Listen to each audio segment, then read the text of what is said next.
Good morning students. कक्षा 12 पाठ 1 पवन दूतिका। इसके लेखक हैं अयोध्या सिंह उपाध्याय हरिऔध। यही पाठ हम आज आप लोगों को पढ़ाने जा रहे हैं। उसकी व्याख्या बताएंगे। आप लोग इसे ध्यान से सुनिएगा और अपनी कॉपी पे लिखने की कोशिश करिएगा। अब देखिए कि इस पाठ में किसका वर्णन किया गया। पवन दूतिका। पवन दूतिका का अर्थ क्या होता है? पवन दूतिका मीन्स होता है हवा के साथ, हवा की मालकिन, हवा से संदेश भेजना। देखिए इसमें क्या बताया गया है, किसका वर्णन है। इस पाठ में पवन दूतिका के पाठ में राधा और कृष्ण का वर्णन बताया गया है। बैठी खिन्ना एक दिवस में, वे गेह में थी अकेली, आके आंसू दृग युगल में, थे धरा को भिगोती, आई धीरे इस सदन में, पुष्प सुगंध को ले, प्रातः वाली सुपवन, इसी काल वातायनों से।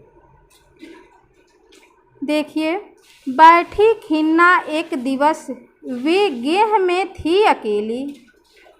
एक दिन राधा उदास अपने घर में अकेली बैठी हुई थी।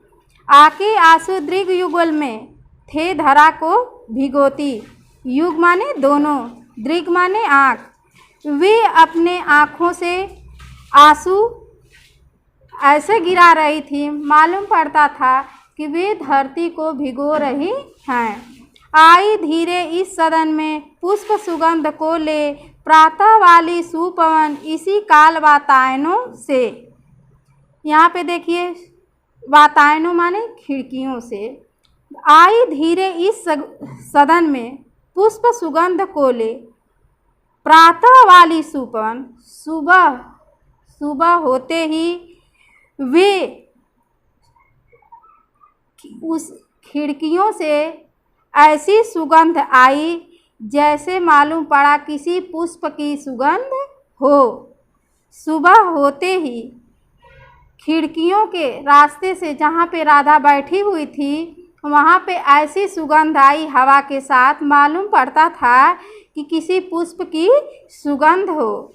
संतापों के विपुल बढ़ता। दूसरा पैराग्राफ आप लोग देखिए। संतापों को विपुल बढ़ता, देख के दुखिता हो, धीरे बोली सदुख उससे, श्रीमती राधिकायो। प्यारी प्रातः पवन इतना, क्यों मुझे है सताती, क्या तू भी है कुलसित हुई काल की क्रूरता से। देखिए इसकी व्याख्या। संतापों को विपुल बढ़ता, देख के दुखिता हो। संतापों मीन्स दुख और विपुल मीन्स बड़ी मात्रा में। जब राधा देखी कि हमारा दुख बहुत ही बड़ी मात्रा में आगे बढ़ रहा है, धीरे बोली सदुख उससे, श्रीमती राधिका हो। तब वे राधा धीरे से हवा से बोलती हैं, प्यारी प्रातः पवन इतना, क्यों मुझे है सताती। तब राधा बोल रही हैं, हे हवा, तुम मुझे इतना क्यों सता रही हो। क्या तू भी है कुलसित हुई काल की क्रूरता से। क्या कुलसित में दूषित, क्या तुम भी मुझसे दूषित रूठ गई हो काल की तरह। मेरे प्यारे नव जलद से, कंज से नेत्र वाले, जाके आए न मधुबन से, यों न भेजा संदेशा। मैं रो रो के प्रिय विरह में बावली हो रही हूँ, जाके मेरे सब दुख कथा श्याम को तू सुना दे। अब तीसरे पैराग्राफ में देखिए। मेरे प्यारे नव जलद से, कंज से नेत्र वाले। राधा कह रही हैं कि मेरे प्यारे कृष्ण भगवान को, जो कमल के समान जिनका नेत्र है, तुम उनको जा कर के उनके पास जाओ। जाके आए न मधुबन से और न भेजा संदेशा। वे जब से मधुबन गए हैं, वहाँ से गए तो कह के गए कि मैं आऊँगा, वो न आए, न आज तक कोई संदेशा भेजा। मैं रो रो के प्रिय विरह में बावली हो रही हूँ। मैं कृष्ण भगवान के विरह में, कृष्ण भगवान के प्यार में पागल, रो रो करके पागल हो रही हूँ। जा के मेरी सब दुख कथा श्याम को तू सुना दे। हे हवा, तुम जाओ और मेरी जो भी दुख हैं देख रही हो, सारी ये दुख की बातें श्याम से बता देना। चौथा देखिए, ज्यों ज्यों ही मेरा भवन तज तू अल्प आगे बढ़ेगी। हे हवा, ज्यों तुम मेरे घर से, मेरे भवन से निकल करके आगे बढ़ोगी, शोभा वाली सुखद कितनी मंजू कुंजें मिलेंगी। तो रास्ते में बहुत ही सारी शोभा वाली चीज़ें तुम्हें देखने को मिलेंगी। प्यारी छाया मृदुल स्वर से मोह लेंगी तुझे वे अपने प्यार से, वे अपने मुस्कान से रास्ते में तुमको मोहने की कोशिश करेंगी। तो भी मेरा दुख लख वहाँ न जा, न विश्राम लेना। फिर भी तुम मेरे दुखों की बातों को विश्राम करने में तुम मेरे दुखों की बातों को मत भूलना। थोड़ा आगे सरसराव का धाम सत पुष्प वाला, अच्छे अच्छे बहुध्रुम लतावान सौंदर्यशाली, प्यारा वृंदा विपिन मन को मुग्धकारी मिलेगा। आना जाना इस विपिन से मुँह माना न होना।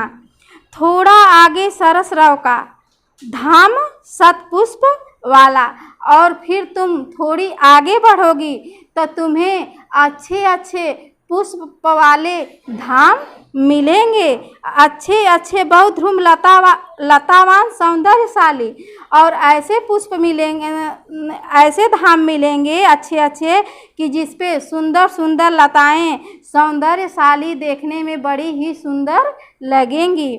प्यारी वृंदा विपिन मन को मुग्धकारी मिलेगा, और वे वृंदावन इतना सुंदर देखने में मिलेगा कि वो तुमको मुग्ध करने की कोशिश करेगा।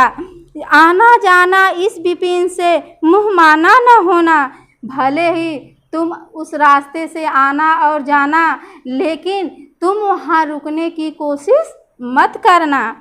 जाते जाते अगर पथ में क्लांत कोई दिखाए, अगर रास्ते में जाते समय कोई दुखी मनुष्य तुम्हें दिखाई दे, तो जाके सन्निकट उसकी क्लांतियों को मिटाना। हे हवा, तो उस किसान के पास शांत से, अच्छे से तुम उस किसान के पास जा कर के उसके दुखों को मिटाना। धीरे धीरे परस करके गात उत्ताप खोना, और उसको धीरे धीरे अपनी हवा दे करके उसके दुखों को तुम मिटाने की कोशिश करना। सदगंधों से श्रमित जन को हर्षित सा बनाना, और उसके दुखों को हर करके, उस श्रमिक के दुखों को हर करके उसको हर्षित माने प्रसन्न, उसको प्रसन्न करना। लज्जाशीला पथिक महिला जो कहीं दृष्टि आए, होने देना विकृत वसना, तो न तू सुंदरी को जो थोड़ी भी श्रमित वह हो, गोद ले शांति खोना। ओठों की और कमल मुख की म्लानताएं मिटाना। देखिए, लज्जाशीला पथिक महिला जो कहीं दृष्टि आए। हे हवा, अगर तुम रास्ते में जाना और रास्ते में कोई लज्जाशीला महिला दिखाई तुम्हें दे, तो तुम ऐसा न करना कि ऐसी हवा उसको देना कि उसके शरीर से वस्त्र उड़ जाए। उस लज्जाशीली महिला को तुम अच्छे से सम्मान देना। होने देना विकृत वसना, तू सुंदरी को, उस सुंदरी को, उस स्त्री को तुम थोड़ी सा भी दुख न देना। जो थोड़ी भी श्रमित वह हो, गोद ले शांति खोना। वह महिला थोड़ी श्रमित हो और रास्ते में थकी हुई हो, तो उसके शांति को तुम खो देना। ओठों को कमल मुख में म्लानताएं मिटाना। अगर उसके ओठों पे सुखापन हो गया हो और उसका मुख कोमल बन गया हो तो तुम उसके दुखों को मिटाने की कोशिश करना। Thank you.